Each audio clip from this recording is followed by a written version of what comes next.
It's an honor verging on an embarrassment to be asked to contribute to the thinking of a gathering of people as extraordinary in their practice and rich in their experience as this group of 209 souls here today.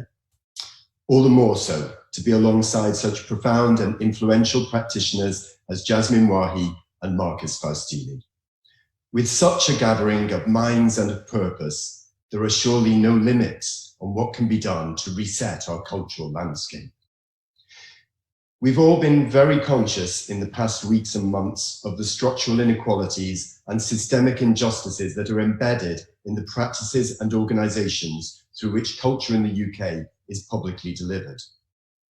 It is our job, each of us, in our different ways and from our differing lived experiences, to reimagine and patiently reinvent those structures. There is so much knowledge in this virtual room to bring to that effort. But what is the ultimate goal on the horizon? A more justly distributed and structured arts ecology, or a differing role for art in society? I know that we're about to hear two brilliant practitioners outlining how artistic practice can be key to social transformation. Let me bring a few additional voices into the room. In the past few days, I've spoken to Samson, an artist in Hong Kong, who told me how important it is for arts organisations in the UK to keep working in every way they can with artists, festivals and venues in Hong Kong, as the people there try to maintain the structures of civic society.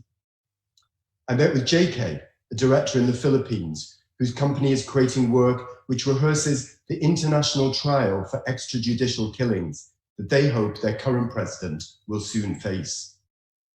And I talked with Gabriela, a performance maker in Brazil, who is working with the women of the Amazon to make the voices of the great Amazonian rivers heard in the world. As director of an international festival here in the UK, what is my role for and with these artists?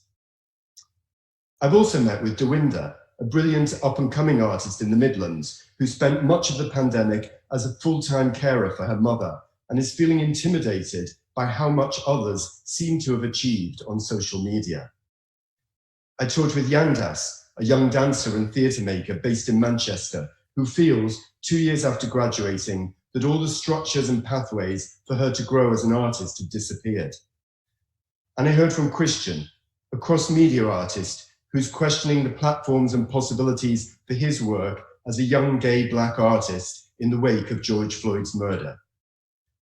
What is my role, my usefulness for these younger spirits closer to home? It can no longer just be about finding the best and showcasing their work. It can't only involve structures to support development. It mustn't simply be about creating networks and facilitating conversations. It has to be more than inviting the public to witness, though each of these things has value. To fulfill my role, our role, for these artists and for the societies they represent, the communities from which they speak, I have to ask a bigger question. What is the change that this work, this artist, this practice demands? And how do I help make that change happen? All art is about change. Not all change is noisy or turbulent, though some certainly is.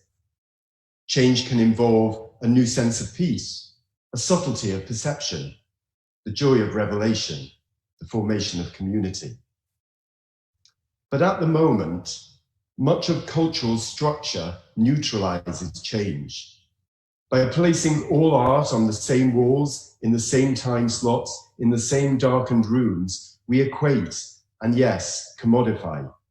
We ask, did I like that? Was it good? How did it compare?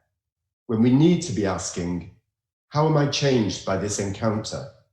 How are the structures I am part of challenged by this experience? What will we now do differently? Art is never just a job. It's not something we can do, put to one side and leave in the workplace. If we're not profoundly shaken by every work we present or produce, we shouldn't be doing this. If we run or work for an arts organisation, big or small, perhaps we need to ask ourselves every Monday morning, how deeply are we changed by what we presented last week? And how will we now behave differently, act differently in our communities? The artists I've mentioned are both local and international, and the change we enact can and must be in both these spheres. The forces that determine local experience are, after all, set by international practices and codes. But the very term international is misleading. The exchange of ideas and experiences may be across borders, but it's not between abstract national entities. It's between locations, an exchange of localisms.